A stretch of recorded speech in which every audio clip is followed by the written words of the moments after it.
All right, our first award this evening is going to be the D. McKellert Award. To present this award is a current board member of TFA and HTUC, co-creator of the Gender Book, and now a part of the Trans Advocate podcast. Listen in your own favorite platform. Ladies and gentlemen, I give you Robin Mack. I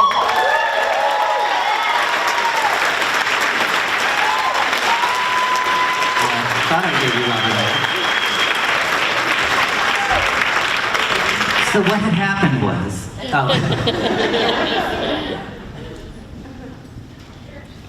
are you ready? Oh, there she is.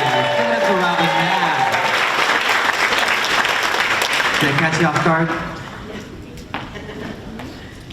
So many reunions happening tonight. So some of you know me, I'm Robin Mack, and those of you who don't, I can't wait to meet you. We're having just a fabulous night, and I want to start the night off by introducing an award. Did you tell them what award I'm introducing? Okay, great. So, this is the D. Keller Award for those of you following along in your booklets, and for those of you who are not, I'll tell you what it is. It is someone who's amazing, that is a staunch advocate for community. Which, this is a tough crowd, because I think a lot of you are advocates for community. So, we thought long and hard, and we'd want for you to know that if you are an Episcopalian, can you raise your hand? Like this side of the room. And everyone over here is great. And we have this side of the room. And this side of the room keeps growing. And it's because of one staunch advocate, S. Wayne. So we wanted to award S. Wayne right off the bat for all the help that she does. So we have one of those awards for you, my friends. And I know that you already have an award, but this one's another award. This one's even more than an award.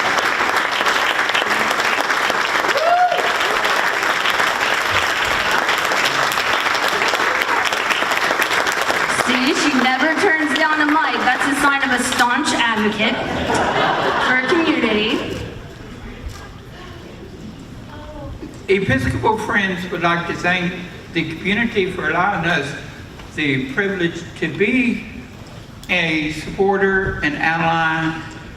But somebody asked me, what is the point of us being here? And many years ago, I was asked to leave an Episcopal church. And I did not know where to find another church that would welcome me.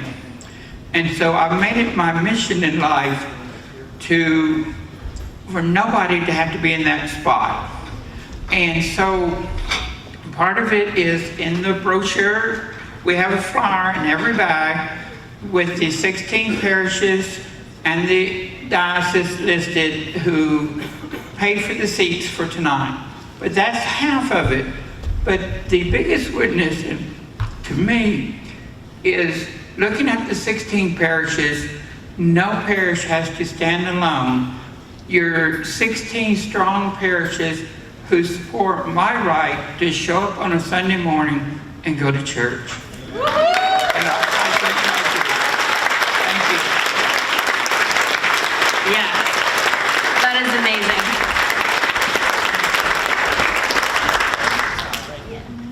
All right. Our next award is the Intersex Society Award. Kuma is an intersex, gender fluid, multidisciplinary artist, performer, filmmaker, and Maximo Mo Cortez is an intersex-bodied trans Latino man from Houston, Texas, who educates the general public about intersex and transgender identity. Ladies and gentlemen, I give you Kuma and Mo. Or maybe just Kuma. Where's Mo? Oh, here he is. Fabulous. Hey everybody, we are waiting for Mo.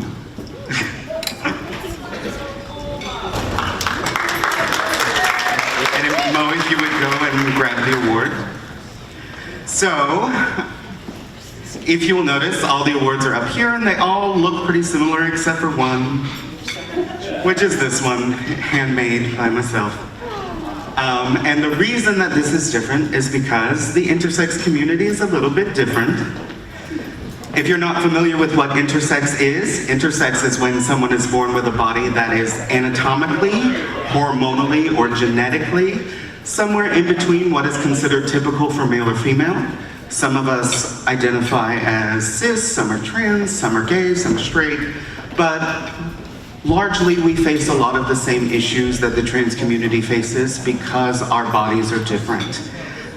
And we really, really appreciate the trans community welcoming the intersex community and supporting us, and we support them in kind as well. So I wanted to tell you a little bit about the person that is getting this award. This individual has gone out of their way to support the intersex community in the arts. He has written a song and gave us the full rights to use it for Intersex Awareness Day, for Intersex Day of Remembrance, for anything we want to use it for. And he did it unprompted. He came to us and said, hey, I wrote a song based on an interview that both of you did. So, without further ado, the winner of the Houston Intersex Society Award for 2019 is Andrew Shell. Please come to stage.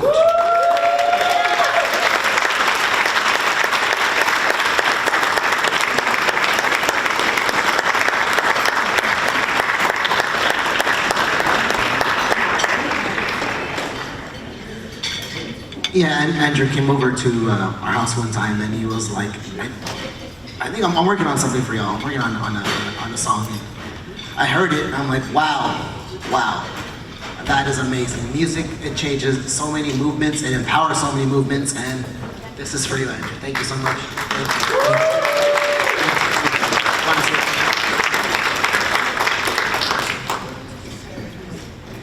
Thank you so much. I don't speak, I sing, so this is totally, I wasn't even coming tonight.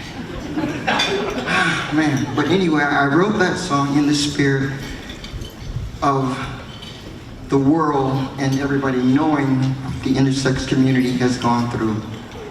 And I just took a compilation of words from the magazine and made them into a song. And I hope that that song will help bring understanding of the consequences of the situation that the intersex people have. And like I said, I'm not a talker, but I sure do, I'm just overwhelmed. Thank you so much.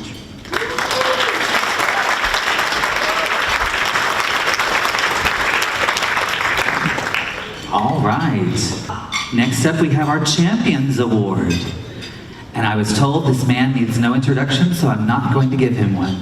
This is Jack Valinsky.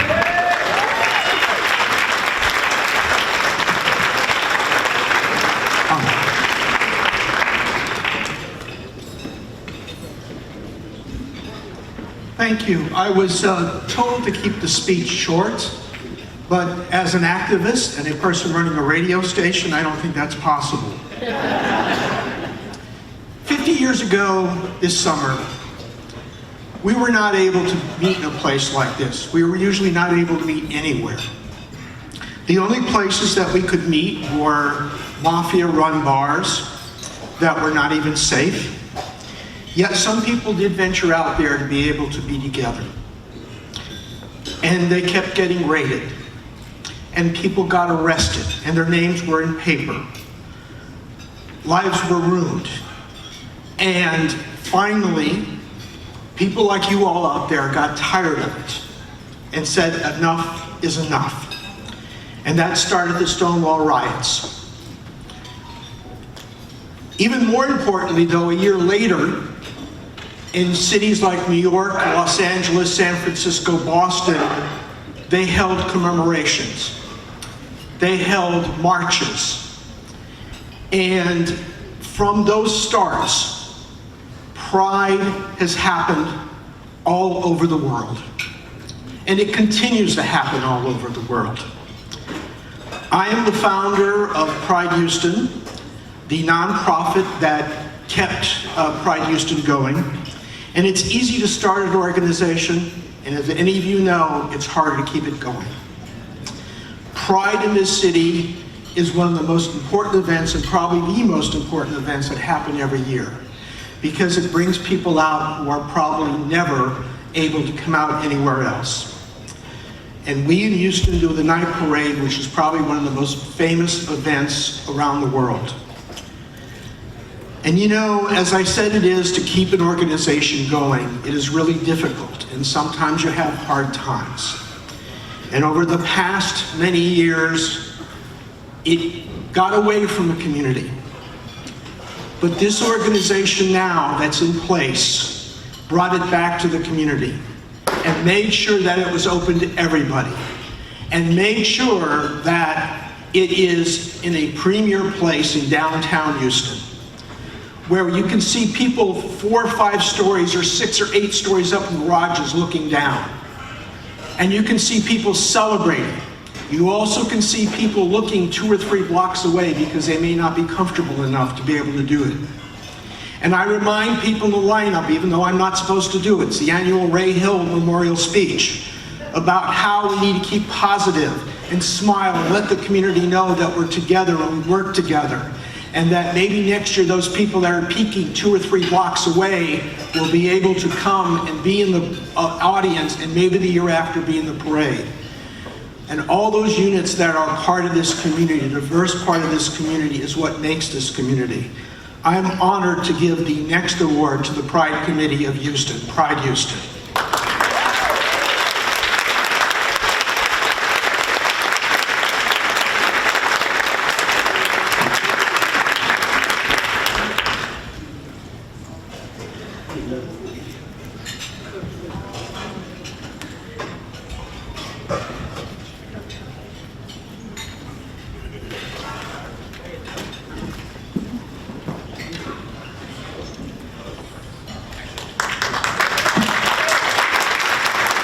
Thank you. I prepared a little something. So first of all, thank you very much for this incredible recognition. My name is Barrett White, and my pronouns are he, him, and his. Tonight, I am joined here by my colleague from Pride Houston, Raju Barbachano. This past year, Pride Houston hosted the inaugural genderless cocktail party. This is an event that is near and dear to my heart, and I was proud to bring it to fruition as its chair. The thanks for this recognition needs to be extended to our upper leadership, Kay Walker. This event could not have existed without her wisdom and planning and patience in this process. As a first-timer with Pride, I was absolutely lost on logistics, and Kay made it happen. And Lo Roberts, our president, she is the kind of leader that queer representation that we need more of. I pitched the idea for this event, and she embraced it with open arms and even helped facilitate it. Despite everything else on her plate with Pride or otherwise.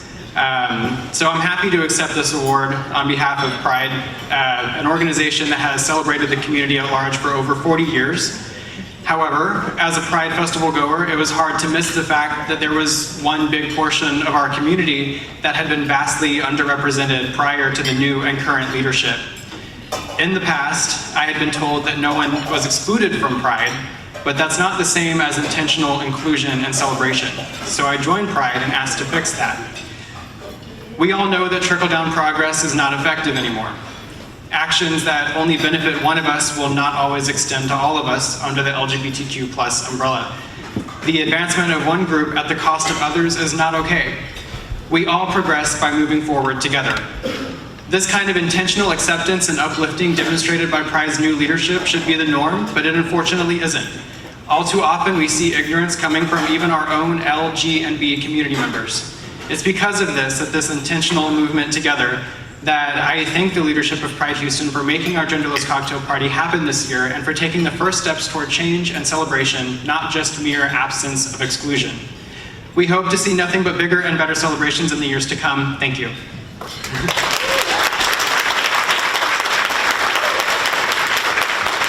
And I just wanted to make a quick pitch. Houston, as you all know, is the most diverse city in the nation, and it's evident here in this room tonight.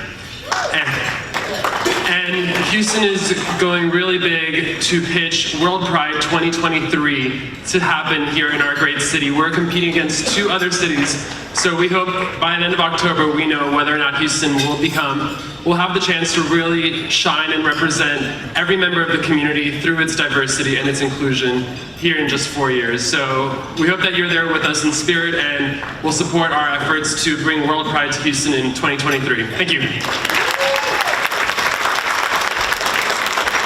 Good for Pride Houston and Jack Valinsky. All right. Of course, the photo op. Very jealous y'all are eating and I'm not. Okay, so.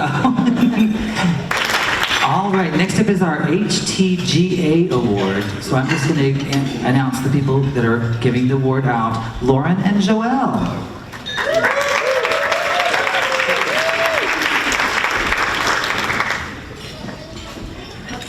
Howdy, y'all.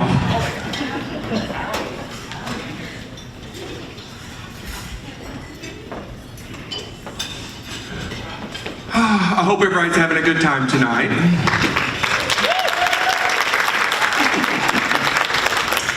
For those of you that don't know me, I am Lauren Turner. I am the current chair of HTUC.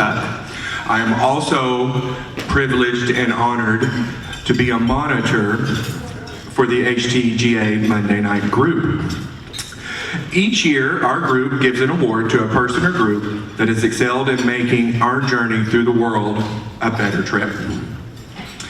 This year, we are honored to present our award to a special group of people.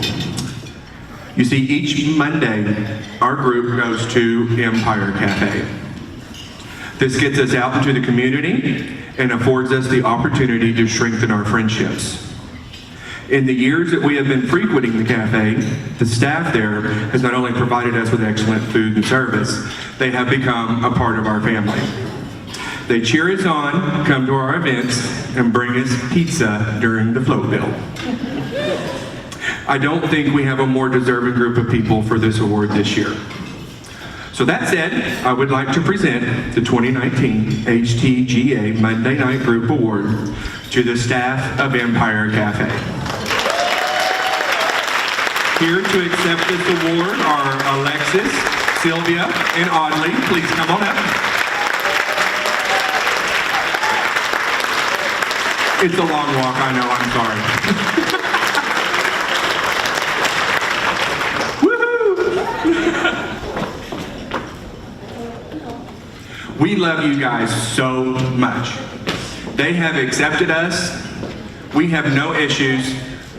Bathroom problems, what are those? You know, gender, who cares? Just come on in, have a good time, and be a part of the family. And we just appreciate you and everything you do for us every Monday night, because we are there every Monday night. Mimosas with just a hint of orange juice. I love you. Do you have anything would you like to say anything? You don't have to. You want to? Okay, you can. I'm nervous. I don't know, I just want to say that I love y'all too. I think Mondays can be stressful nights for us. People are grumpy about going back to work and then they come into Empire for dinner and it's tough sometimes. But every night we know that after our dinner rush, we get our Monday night group and it's just really refreshing. You guys have been coming as long as I've been going there. I don't know how long it's been, but I love everybody who comes very, very much. That's it. That's all I have to say. Thank you. These guys are there for us when we show up at 9:45, and I believe you close at 10, right? Yeah, and they're still open. You know, we just keep the place open. They don't complain. They don't argue. They just love us, feed us, and give us drinks. We love you. Thank you all. Congratulations. Now give it up for Lauren and Joelle one more time. All right. At this time, we have an Archives Award that will be presented by Alexis Melvin.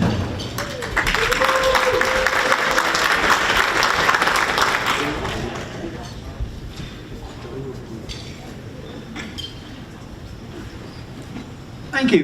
You notice it's the first time I've talked to you tonight? That was by plan, just so you know. The Archive Award is presented to people that have done things to preserve our history, to help with people understanding our history and anything in that area. So if Michael Jackson would come on up here.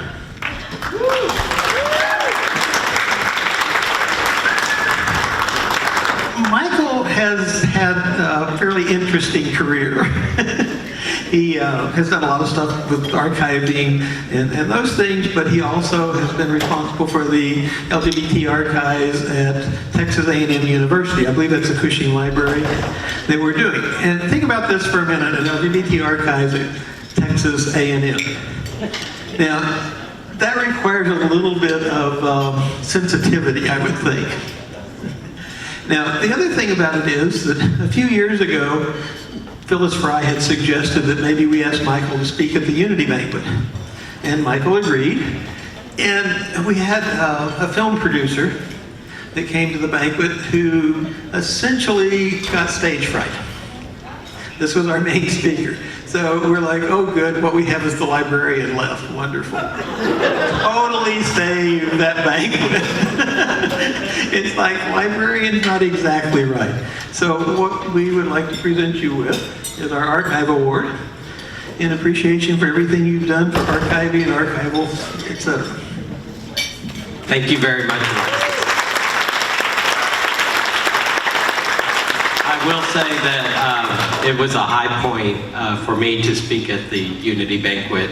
That was 5 years ago, and through that evening, and I'm sure this evening, I've met so many people that have enlarged my circle of people to talk to, refer to, ask questions of, and I do want to take a moment just to say that I can not do anything in my life without my husband, Tom Spellman, over here.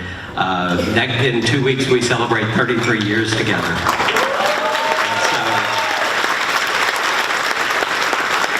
In Bryan College Station at Texas A&M, where we met, and you are correct, it is a little bit different, but you know, we have an archive there because of adversity. They were one of the main players in, they took their own student group that was only trying to meet on campus to the Supreme Court to disallow them to meet on campus, and as a result, the student group won. And so therefore, Texas A&M became case law in the nation for student groups that were trying to meet on their campuses. And it was through that type of adversity and that type of history that collecting our history became important. But then, as we were collecting that history, former students like Phyllis Fry, and we started attracting other collections, and so we have some major people that I just want to mention from Houston. Don Kelly has deposited over 25,000 pieces of LGBTQ history at Texas A&M University. Art Nevismeyer has also deposited a large, primarily lesbian collection at Texas A&M. And we have other smaller supporters like J.D. Doyle and a number of people in the room who have been supporters of that. And I would be remiss if I didn't take a moment on my soapbox to say, all of you has a story. It doesn't matter whether you're at the head of the organization or you're just a member, you have a story and it's worth collecting. And so please avail yourself when they say, oh, we're doing oral histories, or we're collecting pictures, or you know, that letter that you happen to be the only one who kept from, or you kept the program from this evening, and everyone else recycled theirs, I hope. And so, but you know, it's amazing how much gets thrown away. And as people pass on and people clean out their homes, they think none of it's important. But it is, because if we don't collect our history, no one else will. And what makes me strong in my belief in that is watching the students come through the library and see the history and how much strength they get from it and how much they learn from it.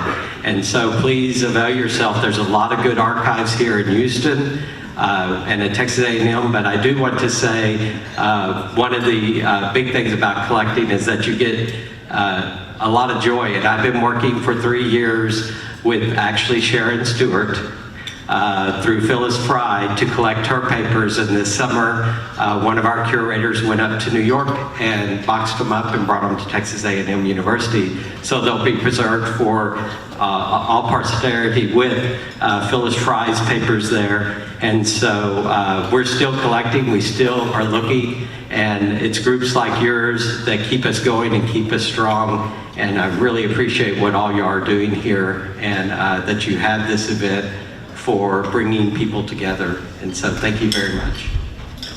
Thank you.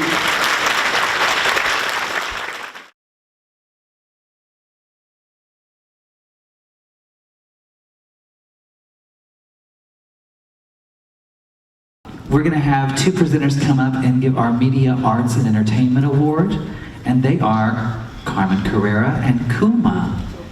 Where's Kuma? Oh, in the back of the room again?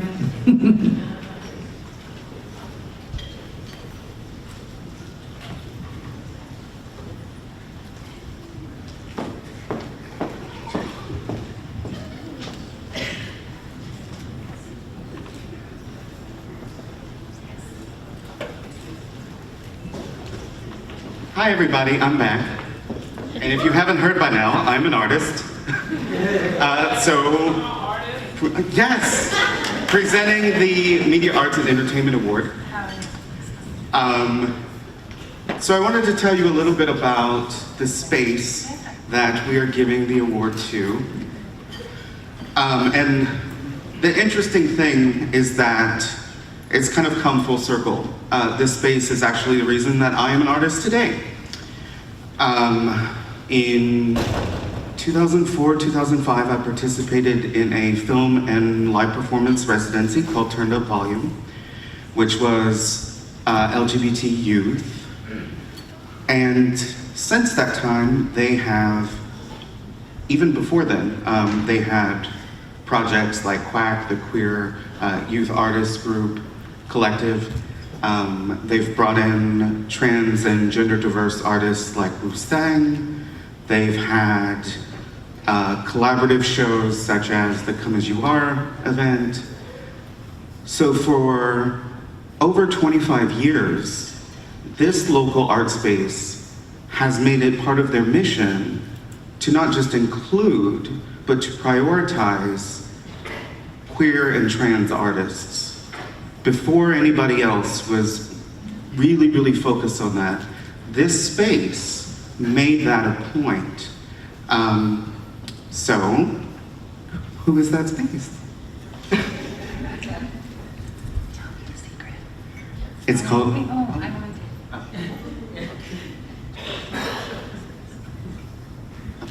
Okay guys, give it up for Diverse Works Art Space, please.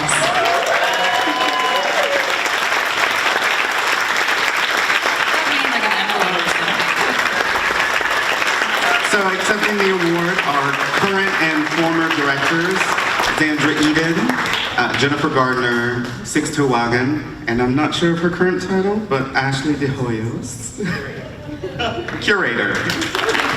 Thank you.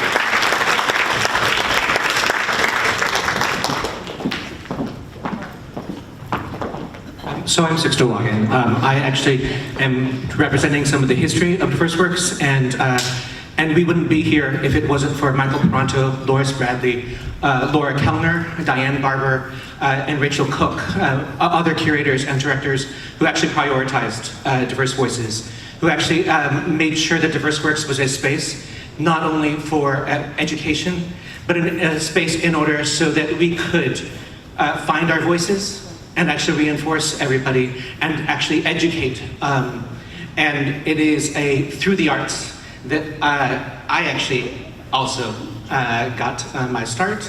And it is such an incredible honor to be here with you and with all of you today. So thank you very much. Yes, and I'm Xandra Eden. I'm the current executive director of Diverse Works. I've been there for 4 years, and I've already worked with Kuma a couple of times. It's been amazing. And I have to say, transgender artists are kicking ass right now. There's like so many amazing things happening, and we're so proud to be able to support and advocate for artists who identify as transgender. So thank you so much for this award. We really appreciate it.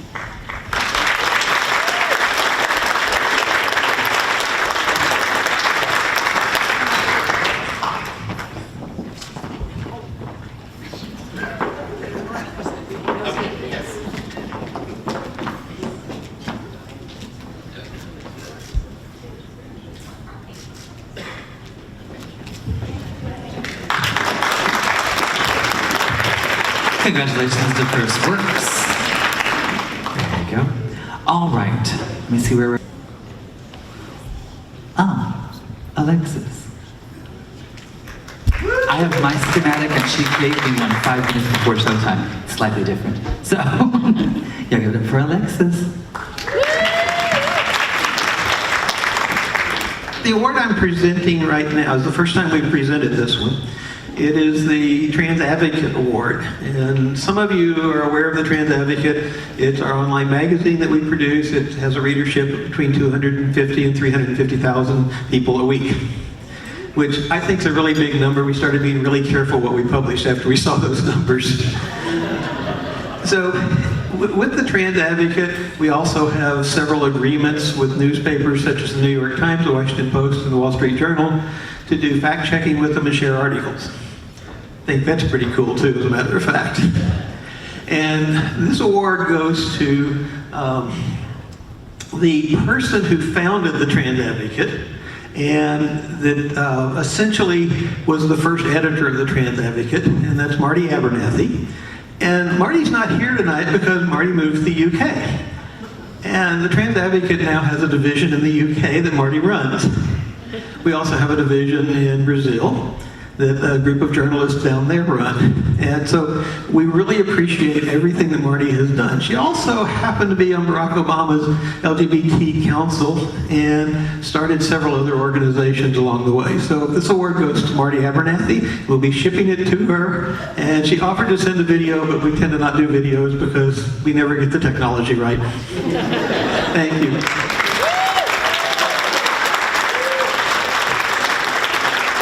Fabulous.